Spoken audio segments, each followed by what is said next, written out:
Oui, bien, on m'entend quand ils disent l'autre tour. Ah, c'est bon. OK. Non, mais dans la réunion de l'ILEC en ce 6 novembre 2023. Tous les membres ont eu l'ordre du jour pour la réunion. Il ne faut pas que j'oublie de vous dire aussi que la réunion est enregistrée. Vous avez eu l'ordre du jour pour ce soir. Est-ce que vous avez des questions sur l'ordre du jour ou des points qui sont à modifier ou à ajouter? Tout est bon? Non. OK, merci. Maintenant, on va adopter les procès-verbaux qu'on a eus dans le mois d'octobre. Il y a le procès-verbal du 2 octobre 2023. Vous l'avez eu, vous l'avez pris connaissance. Est-ce qu'il y a des modifications à apporter? Non. Tout est bon. Ça va me prendre une personne pour proposer. Raymond est appuyé. Vous êtes d'accord avec ça? Oui. Si. On a eu l'Assemblée extraordinaire le 11 octobre. Une fois que vous avez eu le résumé du procès-verbal, est-ce que vous avez des modifications à apporter sur ce procès-verbal du 11 octobre? Attends, j'ai l'écran. Montrez l'autre jour. On prend une personne pour proposer. Bon. Appuyer. Pascal, tout le monde est d'accord avec ça? Peut-être juste pas oublier d'adopter l'ordre du jour. Tout le monde était d'accord, mais on ne l'a pas adopté. Ah bon? OK, fait qu'on recommence au complet. Bonsoir et bienvenue à cette... Ah non. Quelqu'un pour proposer l'ordre du jour?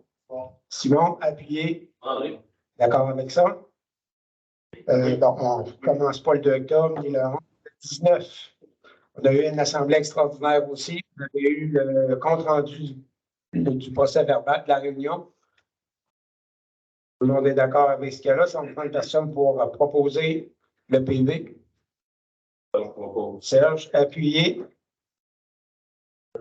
Jean-Edmond, tout le monde est d'accord? Merci. Au point 6, suivi des membres du Conseil. Moi, je voudrais dire merci à M. Kerouac, qui, durant l'été 2023, puis même les années avant, prenait le temps d'aller ouvrir et fermer la chapelle des Marins pour que les gens qui viennent à Lillet puissent avoir la chance d'aller voir l'intérieur, pour voir nos marins qui ont travaillé ici à Lillet, qui sont énumérés là-dedans. Merci beaucoup, M. Kerouac, pour cette ouverture et fermeture de la chapelle. Ça fait plaisir, c'est pas un voisin de la Belgique. Merci.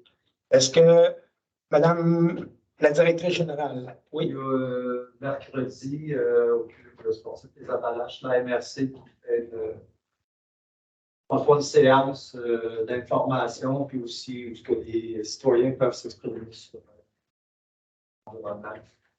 les lignes que, dans le fond, la MRC devrait prendre. À 18h45. Je serai présent en passant, M. le maire. Oui, merci, M. le patron. Madame la directrice, avez-vous des points? Aucun point. Dans la correspondance reçue, on a reçu une lettre de remerciement du Centre d'études collégiales de Montmagny pour la remise des bourses des maires. On avait 2 étudiants de Lillet qui sont allés au Centre collégial de Montmagny, puis on leur remet des bourses de 100 $ chacun. Ensuite, on a une lettre de Mme Joanne Gagnon demandant que la municipalité soit promoteur pour une demande d'électricité. C'est un des chemins près de Saint-Cyril, tout ça. C'est en étude, on a des réponses à lui donner, mais pour l'instant, on vous dit qu'on a une lettre tout simplement. En tout ça, on a eu, comme à tous les ans, on a le dépôt des déclarations des intérêts pécuniaires des membres du Conseil qui ont été déposés ici et qui sont conservés dans les dossiers de la municipalité. Au point 10, nomination d'un nouveau maire suppléant. Vous savez qu'en novembre 2021, c'est M. Stéphane Poitras qui avait le titre de maire suppléant. En novembre 2022, c'est M. Pascal Bernier qui a été nommé. Et en ce mois de novembre 2023, on a pris le temps, on change, ça va être M.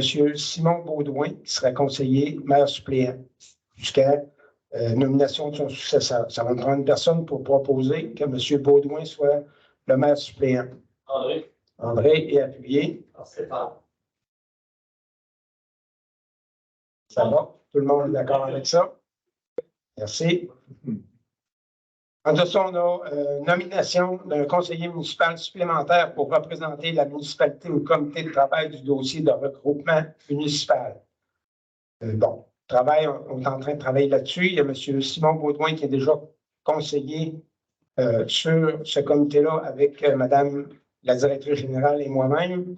Et on a besoin d'une quatrième personne pour représenter la municipalité. On a M. Stéphane Poitras qui est intéressé à se présenter. Est-ce que vous êtes d'accord que ça va me prendre personne pour proposer que M. Poitras soit le quatrième personne représentant la municipalité? André. André, puis appuyé. Bon, ça va. Puis que la résolution soit transmise aux municipalités de Saint-Roch, Saint-Jean-Port-Joli et Saint-Aubert. Ensuite, on a l'adoption du règlement 299-2023 modifiant le règlement 117-2009 modifié par le règlement 195-2016 et décrétant l'imposition d'une taxe aux fins du financement des centres d'urgence F11. À l'époque, c'était à 40 sous pour les fins de financement et maintenant, ça va être au montant de 52 sous par mois pour la centrale 911. C'est par le numéro de téléphone. Oui. C'est pour proposer, ça va être proposé. On n'a pas le choix, il faut le proposer de toute façon. Question là-dessus, il y a de plus en plus de gens qui n'ont plus de ligne 2, sur le cellulaire. Le 911 là-dessus, il est compté quand même. Il est facturé sur le cellulaire, si je peux trouver. Ils ne sont pas comptés comme municipaux, non. ils ne sont pas comptés en double. Oui. C'est automatique que tu as un 52 sous à tous les comptes de taxes. Non.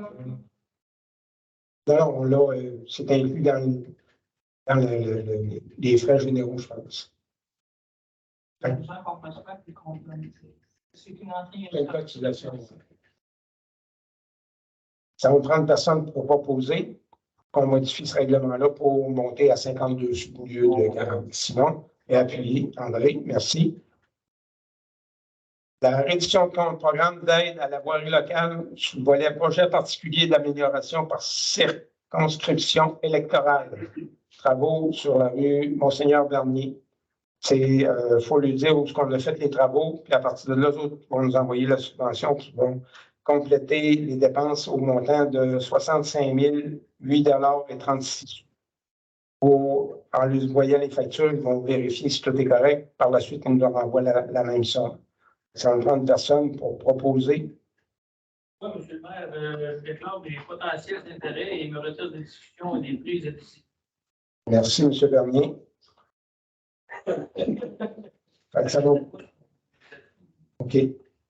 Ça va prendre une personne proposée. Je propose. Serge et appuyé pour la réduction de compte. André, merci. Tout le monde est d'accord? Oui. Adoption de la révision finale de la programmation TEC 2019-2023. C'est la municipalité doit respecter les modalités de ce guide qui s'applique à elle pour recevoir la contribution gouvernementale qui lui a été confirmée dans une lettre de la ministre des Affaires municipales et de l'Habitation. Et en conséquence, c'est que la municipalité s'engage à respecter les modalités du guide, à être la seule responsable et à dégager le gouvernement du Canada, du Québec et le ministre aux fonctionnaires, employés mandataires de toute responsabilité suite à ça. Et que la municipalité atteste que la présente résolution, que la programmation des travaux version numéro 4 ci-joint comporte des coûts réalisés véridiques qui reflètent la prévision des coûts des travaux admissibles. Ça va me prendre une personne pour proposer qu'on lui envoie la vision finale de la programmation.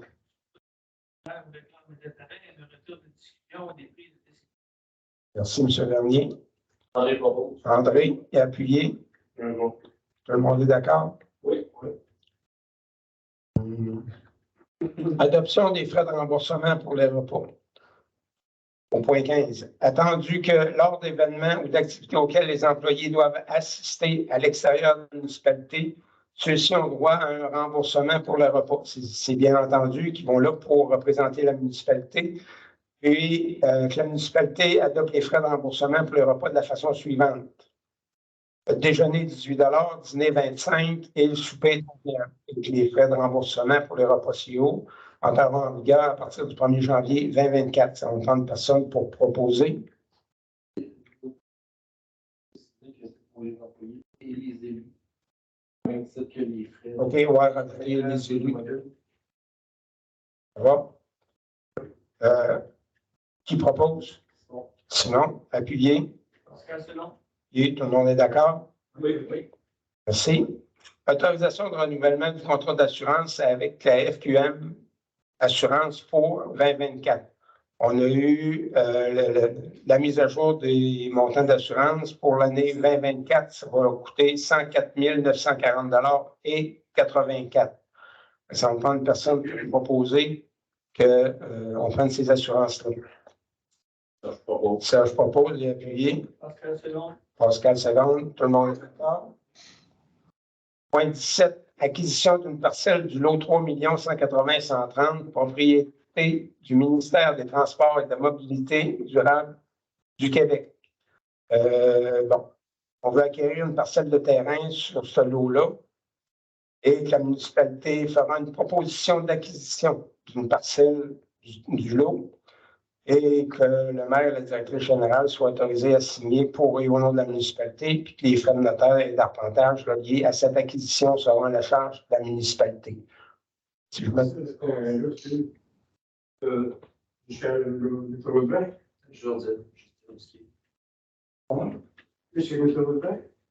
Dans le secteur de la rue des industries. Oui, c'est ça. Dans le coin des industries, là, il y a une partie qui est au ministère des Transports. Il y a une partie au nord aussi. Oui, c'est une partie du côté sud et du côté nord. C'est les deux parties.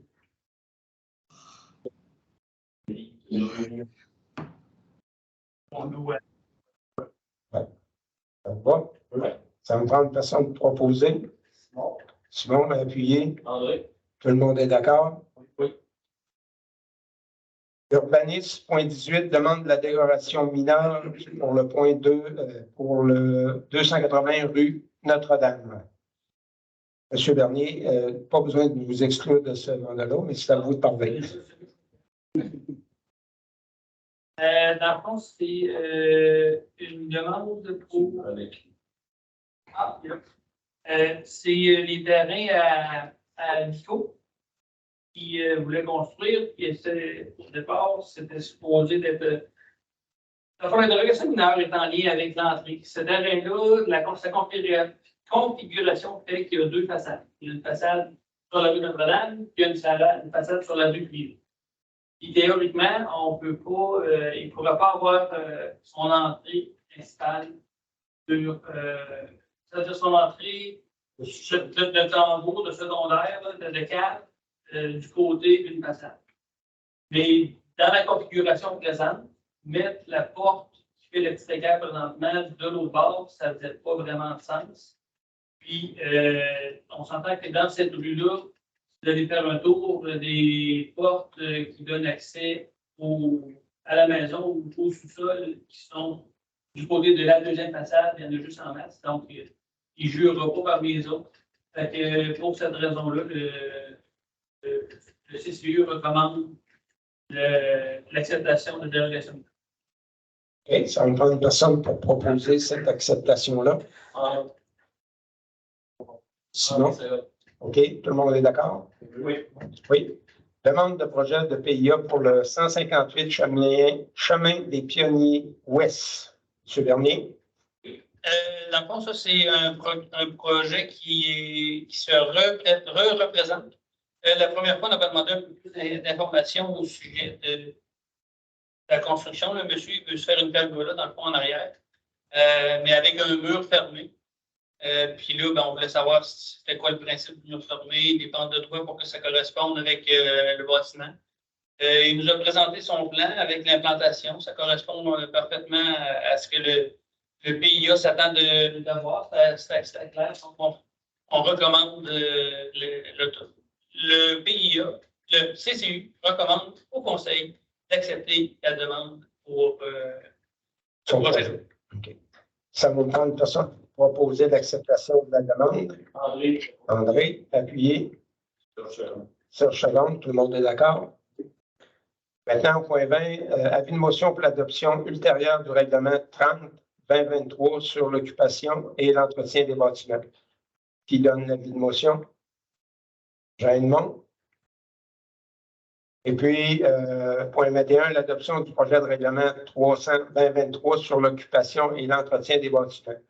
Vous avez eu le règlement comme tel, vous l'avez lu? Ouais, Oui. Monsieur le maire, je voudrais juste faire une petite précision. Le CCU s'est prononcé, en guillemets, là-dessus, pour l'implication ou la portée de ce règlement-là. Puis, le règlement peut être appliqué à tous les bâtiments de l'île qui pourraient correspondre à une problématique parce que, mettons qu'il y en a beaucoup qui pourraient être embarqués dans ça. Donc, la première bouture de ce règlement-là, c'est de l'impliquer, c'est-à-dire au minimum, qui se trouve être les bâtiments qui vont faire partie de la liste des bâtiments patrimoniaux d'attrait architectural. Okay. Puis cette liste-là va être déposée par la MRC dans les prochains mois.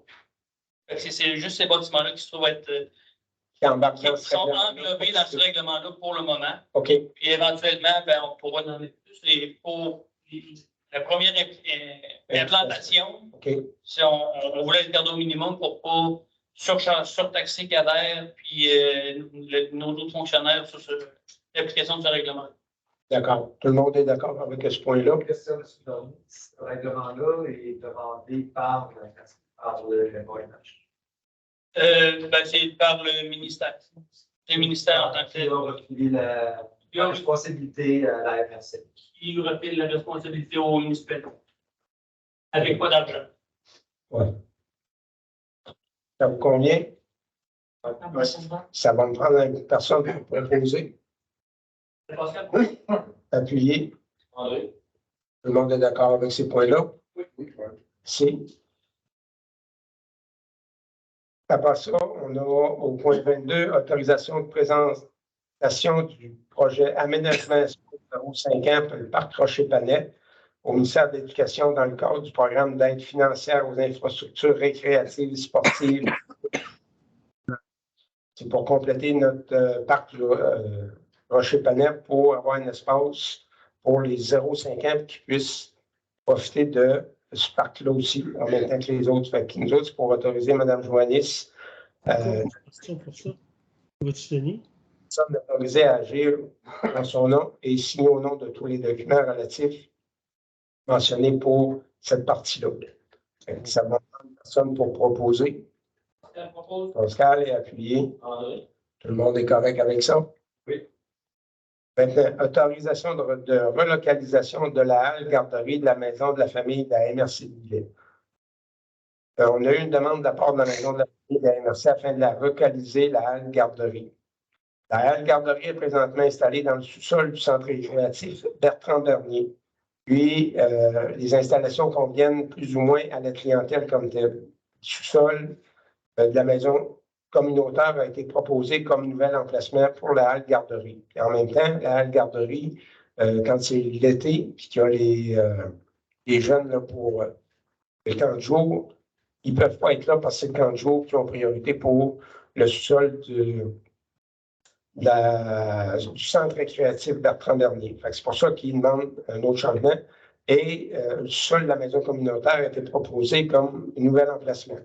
Il y a des travaux qui doivent être faits au sous-sol de la maison communautaire afin de pouvoir accueillir la garderie et que la municipalité autorise la relocalisation de la garderie de la famille vers le sous-sol de la maison communautaire. C'est au 8 chemin des Pionniers S et que la relocalisation pourrait se faire dès que les travaux de réfection de l'immeuble seront finalisés. Fait que ça me prend une personne pour proposer qu'on déplace la garderie à la maison communautaire. Oui. Est-ce qu'il y a des locations pour la location des passages? Ça va être un point qui va être à vérifier. Je ne pourrais pas vous donner la réponse pour le moment. Simon propose et appuyé. Raymond, tout le monde est d'accord? Voirie et travaux publics demande d'analyse pour le prolongement de la zone de 50 km/h sur le chemin des Pionniers S. C'est une demande on a eu une demande pour extensionner la zone de 50 km/h sur la partie des Pionniers S. Et pour ce faire, il faut passer par le ministère des Transports. Fait que ça va prendre une personne pour qu'on autorise la municipalité, qu'on demande au ministère des Transports de rallonger la zone de 50 km/h. Qui propose? Stéphane propose, il est appuyé. Pascal Seconde, tout le monde est d'accord avec ce point-là. L'autre point, c'est détermination des routes qui seront ouvertes à la fin de l'hiver, début du printemps. Certaines routes ne sont pas déneigées en hiver en raison de leur faible achalandage. Attendu qu'il y a lieu de déterminer les routes qui seront ouvertes à la fin d'hiver ou au début du printemps. Et en conséquence, c'est que la municipalité d'Illette indique que les routes suivantes seront ouvertes après la semaine de relâche scolaire. La route Aroa au complet, la route Thibault entre le chemin Lamartine et le chemin Morin, la route Richard, la route Giasson, la route seigneuriale au complet. Et que la municipalité d'Illette indique que les routes suivantes ne seront pas déneigées, et ça, du début de la saison hivernale jusqu'à la fonte des neiges. La route Thibault entre le chemin des Morins et la route 132, le chemin des Appalaches ouest, la route Desserte et la route Normand. Puis que cette résolution annule toute décision prise antérieurement concernant l'ouverture des routes mentionnées ci haut. Ça me prend une personne pour proposer.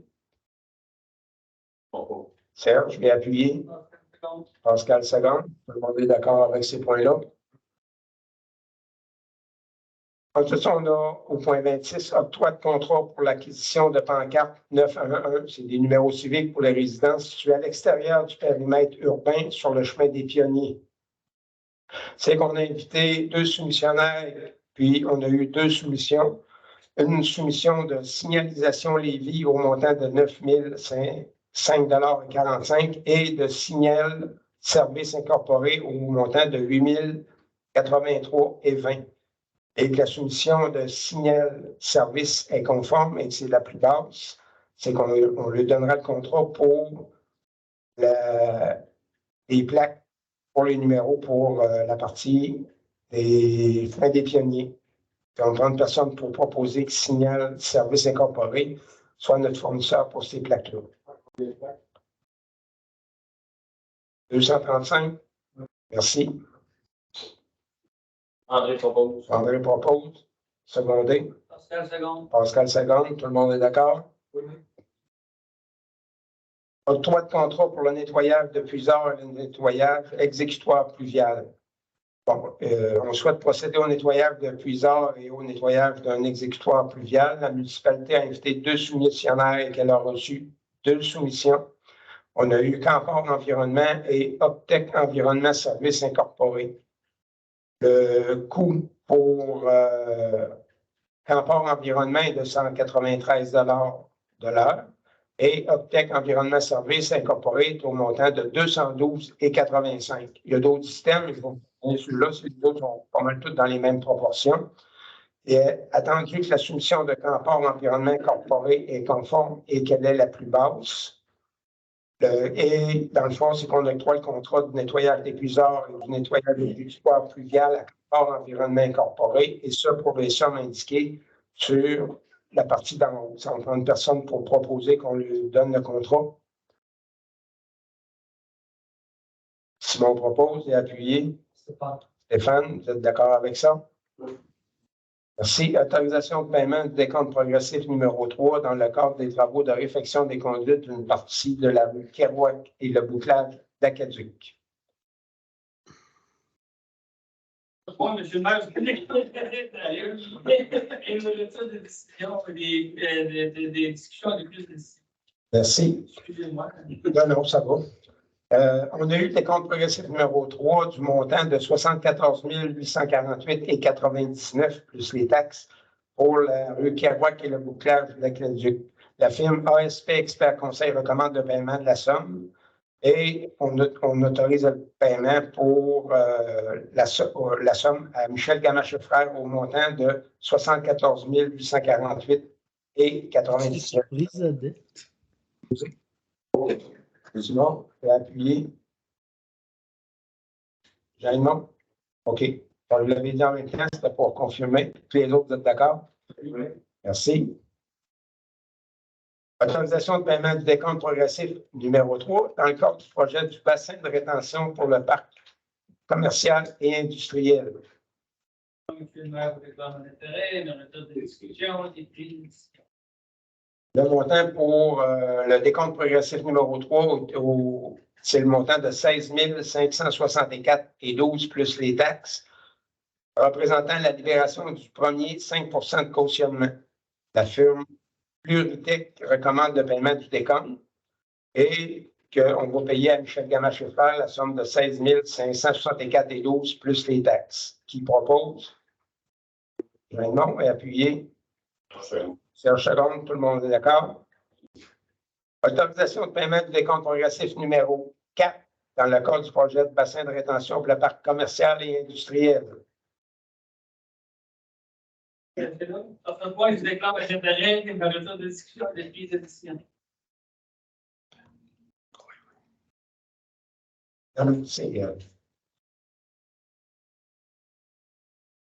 Ça va. Puis le montant, c'est de 16 564,12. Oh, c'est le même montant. OK. Ouais, c'est l'autre 5 dans le fond. C'est le même montant pour Michel Gamache-Frères, 5 564,12 qui propose.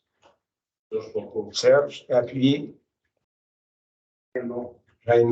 Tout le monde est d'accord? Point 31 dans le parc immobilier immeuble, désignation d'un demandeur et signataire pour l'enregistrement requis par la loi sur l'hébergement touristique pour le camping Rocher-Panet. Dans le fond, c'est un représentant auprès de Camping Québec. On mandaterait Mme Joannis, directrice générale greffière trésorière, à titre de demandeur de signataire pour l'enregistrement requis par la loi sur l'hébergement touristique pour le camping Rocher-Panet et comme représentante auprès de Camping Québec. Il propose. André est appuyé. Pascal, tout le monde est d'accord avec ça? Oui. Merci. Autorisation de réalisation d'un plan de gestion des actifs PGA en août. La majoration est accordée par le ministère des Affaires municipales et de l'Habitation à tout requérant réalisant des études ou des travaux dans le cadre de demande d'aide financière en août. Attendu que du 1er janvier 2024 au 31 décembre 2026, la majoration doit respecter la condition suivante. Pour tout requérant avec des actifs en eau, une résolution municipale doit être adoptée dans laquelle il s'engage à réaliser un plan de gestion des actifs en eau selon le guide méthodologique du ministère.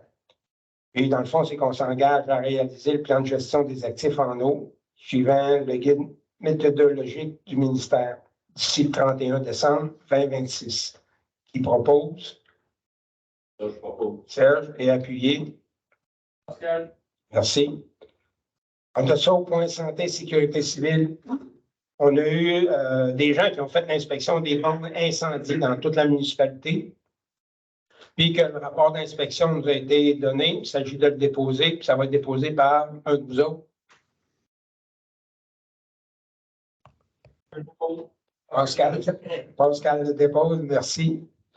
Point 34, autorisation d'une signature d'une entente de service avec la municipalité de Saint-Jean-Port-Joli pour l'acquisition d'équipements de sauvetage sur glace. Oui. Point de déclare les intérêts, il me retire des discussions et prises de décision. Merci. Attendu que le service de sécurité incendie de la municipalité de Saint-Jean-Port-Joli a un projet d'achat d'équipements de sauvetage sur glace. Attendu que la dite municipalité souhaite procéder à une demande de subvention dans le cadre de ce projet et qu'une municipalité limitrophe doit signer une entente de service pour l'utilisation des équipements avec la municipalité de Saint-Jean-Port-Joli. Attendu qu'il y a... On va prendre votre offre. Bon, ça va déjà mieux. Ah, vous voyez en arrière, il m'entend mieux, il sourit.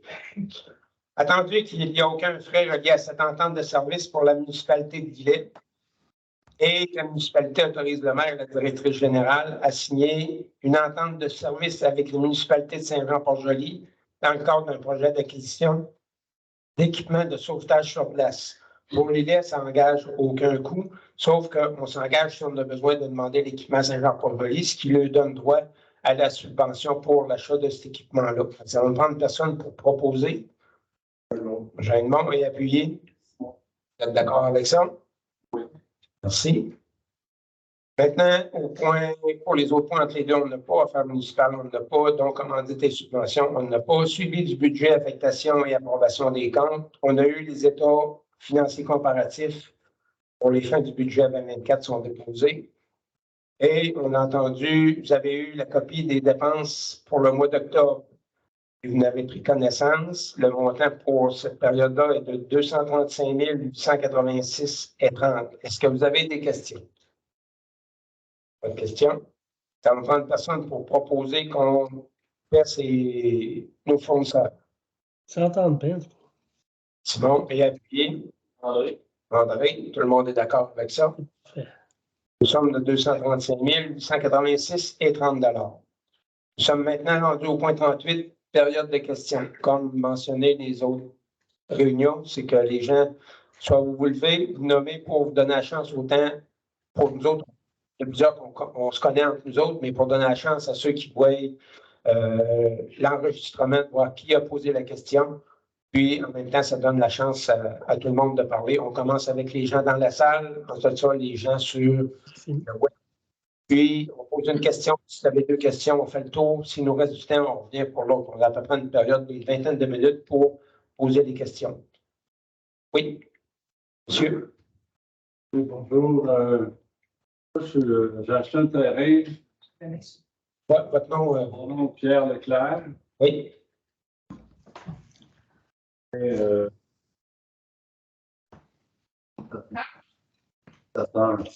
Il est bloqué. Parti 12 460. C'est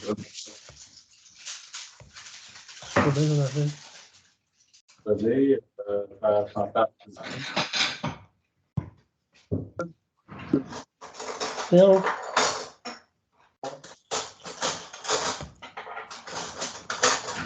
Je rendais dans la zone 0,20 puis 20 ans sans terre. Un remblai évalué peut-être à 3 000 à 4 000 tonnes. S'il y a des autorisations pour un tel remblai. OK. Parce que le monsieur, j'ai communiqué avec l'inspecteur municipal il y a à peu près un mois, plus d'un mois, M. Kader Bacouchi, et puis il était censé avoir amené ce dossier-là. Je vais demander à la directrice, elle nous en a parlé tantôt, mais elle est plus au courant que je peux l'être sur les détails. Fait que, Mme Joannis. L'inspecteur a fait des demandes à l'environnement et suite aux réponses de l'environnement, Monsieur l'inspecteur, au nom de la municipalité, je vais consulter le conseil ici. L'inspecteur a fait une demande pour dénoncer les travaux qui ont été faits. Maintenant, l'environnement qui sera responsable du suivi de ce dossier-là, ce n'est plus la municipalité, ce n'est pas du ressort de la municipalité. Le seul ressort qu'on a dans ce dossier-là, c'est de faire une plainte à l'environnement. On a déposé une plainte au ministère de l'Environnement. Ah, d'accord. Ça s'est fait. Oui, c'est envoyé.